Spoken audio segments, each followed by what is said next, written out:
Hey, good afternoon, people. I just got finished watching Hard Eight's video about this generation being the worst console generation, and I have to say that I agree with him so far, man. This console generation has been very uninspiring, and I mean that includes stuff on PC too. Just the whole everything that came out after Xbox One and PS4, man. Because I mean that includes the games and stuff too. You know, I guess if we going by generation, games and all of that stuff are included. So it's been kind of lame. Ain't been no real wow factor, man. But there's been some games on PC that have been pretty fucking awesome.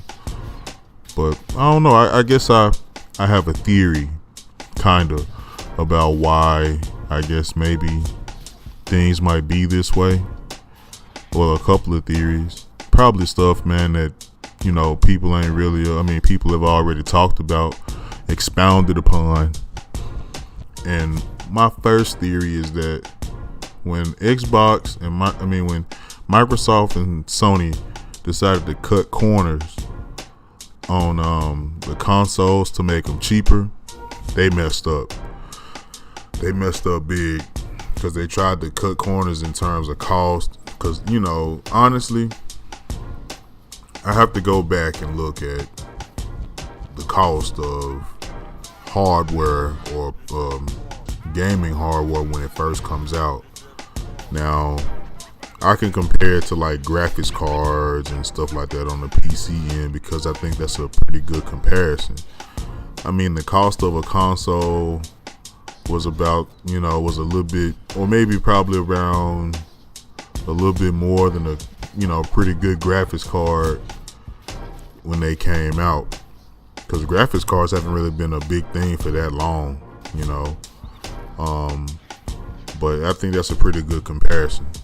But let's just look at, like right now, a high end or probably the highest end of graphics cards right now is like what?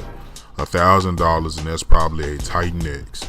Okay? And then right beneath that, you got the 980 Ti and the Fury X. Those are both $700, $750, $800 cards. Let's say if Microsoft and Sony actually made consoles that were able to hit 60 frames a second at 1080p, like off top, and then maybe they would have had it. They probably would have been powerful enough to hit 1440p and maybe 30 frames, or sometimes even 60 frames a second at that resolution at 1440p. Okay, imagine how much the console would have cost. Think about it. The consoles now are like what, 400, 500 when they came out, something like that. Now, if the console would have been powerful enough to do 1440p 60 frames or 1080p 60 frame, easily 1080p 60 frames and at a pretty decent rate, 1440p 60 frames or 30 frames, they probably would have been close to $1,000, if not $1,000.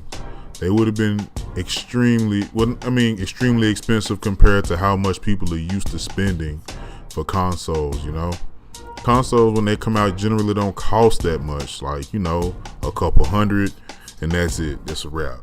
And last gen, the PlayStation with its $600 price tag was like a huge no-no for a lot of people, man. I don't think the PS3 started selling until it came down to about $300, $350 or $400 or something like that. Whew. And then I think when the Xbox first came out, the 360 came out, it was $500 last gen. And I don't really remember what the PS2 and the the Xbox, the first Xbox, I don't remember what they were when they first came out. I was in the service at that time, I believe. I wasn't around when they launched, is what I'm saying. But let me see. Okay, we got that comparison down on price. Now, let's speculate, man. The Xbox One probably would have, the Xbox One and the PlayStation 4 would have been around $800, $900, $1,000. Okay. We got that. Now, how many people do you think would have bought a console for that price? Not as many as not as many as, you know what I'm saying, they have them now.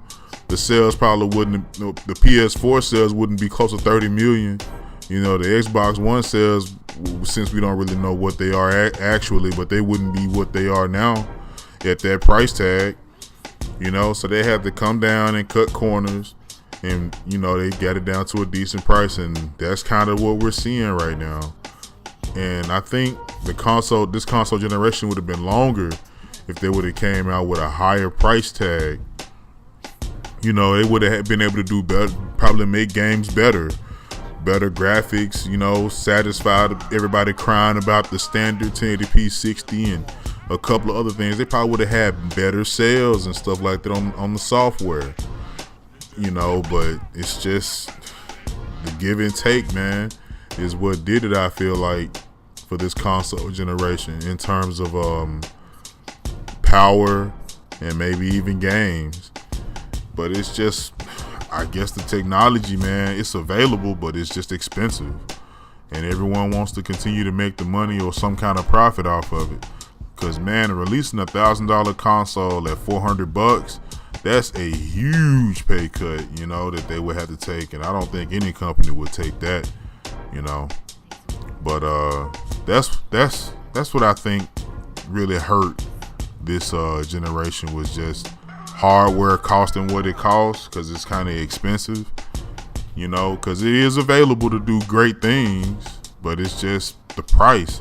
People are not willing to spend that kind of money on a console, you know. So I think that's kind of what the disparity was. So there is that, but I think that's it. All right, man, y'all have a good evening.